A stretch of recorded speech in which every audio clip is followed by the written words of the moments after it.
Setiap usaha pasti menginginkan hasil yang maksimal, namun masih sering dan banyak ditemukan para pemula budidaya, bukannya untung tapi malah rugi akibat gagal panen.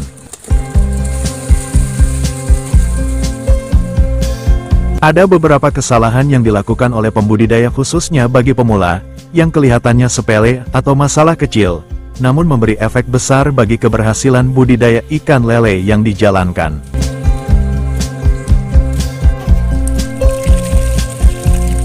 Beberapa kesalahan para pemula budidaya ikan lele yang sering terjadi diantaranya yaitu, bibit ikan lele yang buruk. Bibit merupakan salah satu penunjang keberhasilan dalam budidaya ikan lele. Kualitas bibit yang kurang baik mengakibatkan bibit mudah mati, tidak tahan dengan perubahan iklim dan suhu, sehingga mudah terkena penyakit. Pastikan bibit yang kita budidaya dari balai perikanan, atau setidaknya dari pembudidaya profesional yang kualitasnya dapat kita jamin. Kita dapat berkunjung langsung pada kolam pembenihan, untuk memastikan bahwa benih lele yang akan kita budidayakan benar-benar berkualitas. Untuk poin yang kedua yaitu, persiapan air kolam yang kurang maksimal.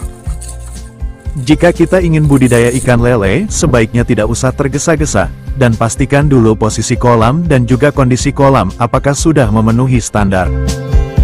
Pastikan air kolam sudah difermentasi dengan melakukan beberapa treatment khusus, sesuai dengan sistem yang akan dijalankan. Fermentasikan air kolam membutuhkan waktu kurang lebih 10-14 hari agar maksimal, baru bisa dilakukan tebar bibit ikan lele. Untuk poin selanjutnya yaitu, tidak melakukan adaptasi dulu sebelum bibit ditebar di kolam. Hal ini juga sangat penting dan perlu diperhatikan, karena biasanya ikan yang baru pindah dari suatu tempat atau daerah, akan mengalami stres dalam perjalanan. Selain itu, bibit ikan lele juga tidak langsung beradaptasi dengan lingkungan barunya. Biasanya benih ikan lele yang tidak mengalami proses adaptasi, akan banyak yang mati saat umur 1-2 minggu setelah tebar. Untuk itu perlu dilakukan proses aklimatisasi atau adaptasi dulu sebelum tebar benih ikan lele. Jadi saat tebar bibit ikan lele yang baru datang jangan langsung ditebar ke kolam. Masukkan dulu benih dalam satu wadah dan biarkan dahulu kurang lebih selama 30 menit, agar proses aklimatisasi maksimal. Bisa juga ditambah dengan sterilisasi sebelum ditebar pada kolam pembesaran, dan puasakan dulu benih ikan lele kurang lebih 1-2 hari baru diberi makan. Untuk poin selanjutnya yaitu, memberi pakan saat hujan. Hujan dapat menjadikan kondisi air di dalam kolam menjadi tidak stabil. Akibat air hujan yang masuk dalam kolam, maka pH air akan turun akibat zat asam yang tinggi pada air hujan. Sebaiknya jangan lakukan pemberian pakan pada benih ikan lele pada saat keadaan kolam tidak stabil, karena dapat mengakibatkan ikan menjadi stres, dan keasaman air kolam dapat ikut masuk pada usus ikan bersamaan pakan yang kita berikan. Untuk poin yang selanjutnya yaitu, cara pemberian pakan pelet yang salah. Bagi para pemula budidaya, cara pemberian pelet pada ikan lele perlu diperhatikan. Jangan asal main tebar saja karena memberi pakan lele dan melihatnya memang mengasyikkan. Perlu diketahui karakteristik pelet pada saat dimasukkan ke dalam air. Pelet akan mengembang, jadi sebaiknya sebelum ditebar ke dalam kolam, pakan dibibis terlebih dahulu dan bisa ditambahkan vitamin. Hal ini bertujuan untuk meningkatkan dan membantu sistem pencernaan ikan dan juga daya tahan tubuh. Apabila hal ini tidak diperhatikan, sering terjadi kasus kematian ikan lele dengan keadaan perut membengkak atau perut kembung. Untuk poin selanjutnya yaitu, penyortiran ikan lele yang terlambat. Minimal lakukan penyortiran pada ikan lele 3-4 minggu sekali secara teratur. Penyortiran yang telat maka akan mengakibatkan pertumbuhan ikan lele menjadi tidak rata atau seimbang. Ikan yang lebih besar ukurannya akan lebih agresif dalam berburu makan, sehingga ikan yang lebih kecil tidak akan ada bagian makanan. Itu sebabnya kita sering menemui ikan lele yang pertumbuhannya tidak rata. Maka perlu dicatat kapan ikan ditebar dan catat juga kapan ikan lele akan disortir lagi.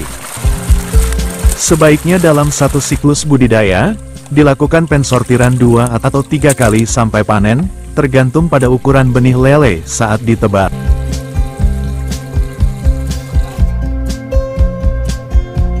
Perlu diperhatikan juga dalam budidaya ikan lele, jangan hanya membuat satu kolam saja, minimal 2-3 kolam untuk pemula budidaya.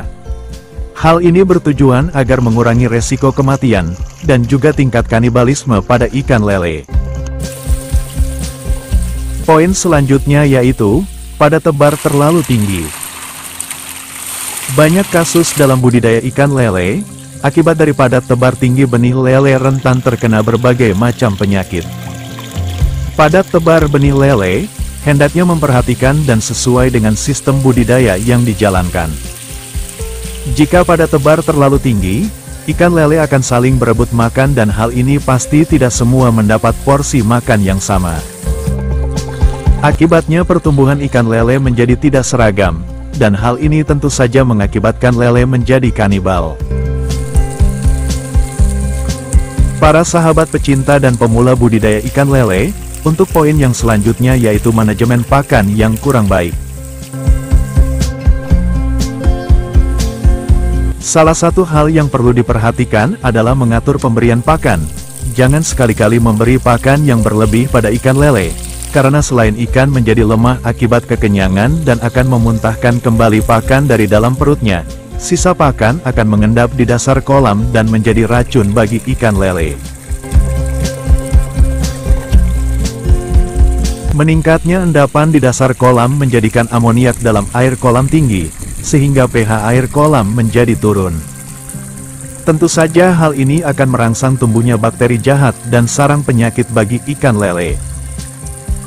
Untuk itu perlu diperhatikan manajemen pakan yang baik untuk ikan lele yang kita pelihara, yaitu berkisar 3-5% dari berat atau biomasa ikan dalam kolam, atau 70% dari kenyang untuk jatah pakan perharinya.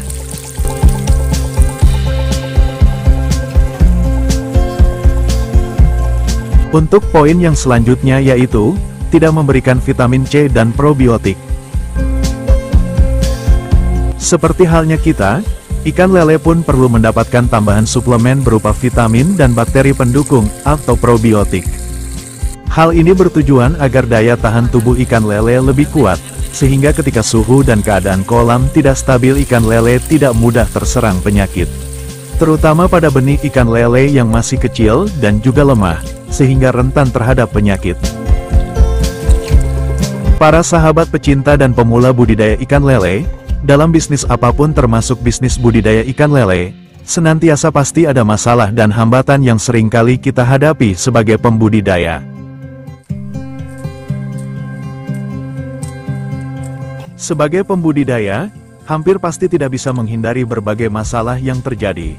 Justru dengan banyaknya problem yang terjadi, akan banyak belajar untuk melatih intuisi dan juga solusi yang tepat, sehingga jika kemudian hari menghadapi masalah yang sama, kita telah siap untuk melaluinya. Salam sehat selalu dan tetap semangat, semoga bermanfaat, dan jangan lupa like, komen dan subscribe channel Fans Jogja. Sampai jumpa pada video selanjutnya, terima kasih.